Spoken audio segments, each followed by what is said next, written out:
Looking across a loft from the top of the ladder. Racing this time, Akina Kuri missed the start with Pablo's Poem. City Circle began very quickly. Blankenberg, Super X, Stable Secret kicking through. Pablo's Poem pushing up on the inside. Fiery Water will ease back. And then Akina Kuri, McEdith and Danny George. Through the first 300 they've gone, and Super X kicks up on the inside to go to a slender lead from Stable Secret. City Circle trapped wide, but they haven't gone hard at all. On the inside, Pablo's Poem. Up there travelling fifth, Blankenberg.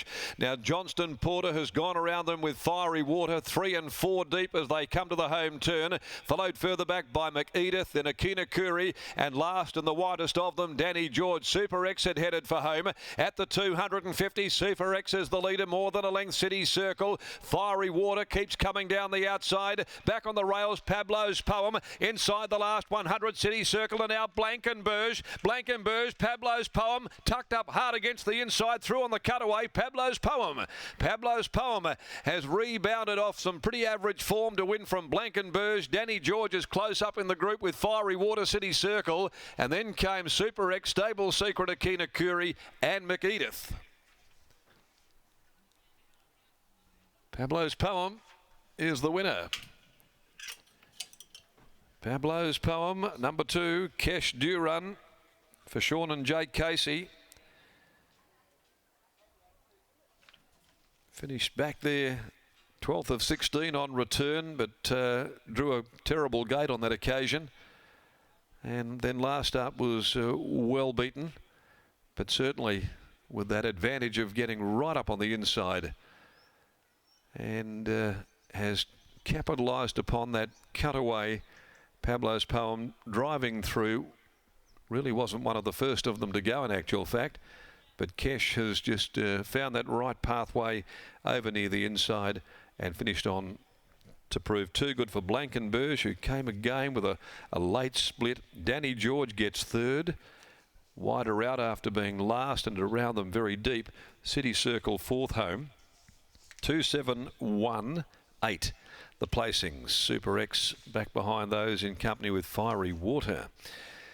So Pablo's Poem for Wally Daly and Sean and Jake Casey, a double for that combination this afternoon, handled there by claiming apprentice Kesh Duran by Lope de Vega from Twain, and bounces back in the winner's circle here off a space of 907 days. It has been a heck of a long time for this 5-year-old since he last saw the winner's enclosure, but that's about where we're going to go in a few moments and catch up with Sean Casey, whose stable is having a dream week. 59.11 the time, 34.44 the last 600, a half a length by 1 1/4. Race 7, the All Flag Signs and Banners handicap is next, and there are no changes, Brittany, as we head down there with you.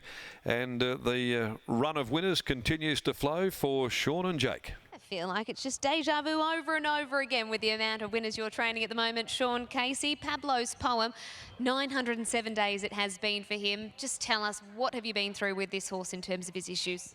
Yeah, it was a very good young horse, and as a 2- and 3-year-old, and he had some knee problems that we had to operate on, and so he's had operations on both knees, and it's taken a while for him to get his confidence back, and we're just learning a bit more, but he's got a lot of scope about him, and he always gave us the impression that he'd be better suited to be a free-flowing miler, but after Paul Harvey rode him first up, he said just keep him short and ride him cold, and I probably heard when I told Jordan last week to probably, have him in the forward pocket a bit stronger, but this time I said to Kershaw, he rode it absolute to the letter, how we told him. I said, I don't matter if you're running 6th, 7th, 5th, just keep hold of the bridle and wait for that cutaway and you go for it.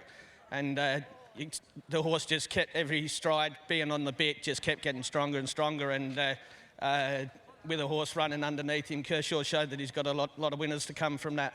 This is his first winner here at Ascot as well.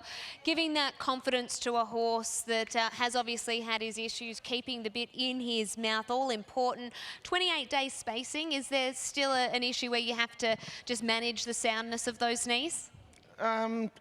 Well, he's obviously not feeling them at the moment, but no, it's just the way it panned out. There's no deliberation in keeping him spaced. Well, it worked. Well done. Thank you. Sean Casey, their team on fire, double here today. Keshaw Duran jumps off the scales and he'll catch up with Scott. Yes, the man they call Kevy at home, I do believe, or he calls himself the Rock, with a bit of a smile here. Confirming, first winner at Ascot? Yeah, my first winner in Ascot. I'm very happy, and I want to thank Sean Casey and the owners and my boss, Neville Bonham, and my friends. Lucky's give me lots of, support me a lot. And my friend, my family, everyone. And what about Lucky? He nailed you on the post last week on Karanis when you were beaten and nose. Is it frustrating? Yeah, he just beat me on the line. Yeah, it is a race. And what about this horse today? What were Sean's instructions to you? Just tell me that jump and just sit box seat and try to find cover and use the cutaway and the horse is traveling very good. And in the next race, Karanis looks hard to beat. Just finger crossed, maybe. All you can do. Congratulations, well done, Keshaw. Thank you. Keshaw Duran, a very well-deserved first Ascot winner for Keshaw. Has been working really hard and improving every single time he jumps in the saddle. And today he guides home Pablo's Poem, who defeats Blankenberge and Danny George.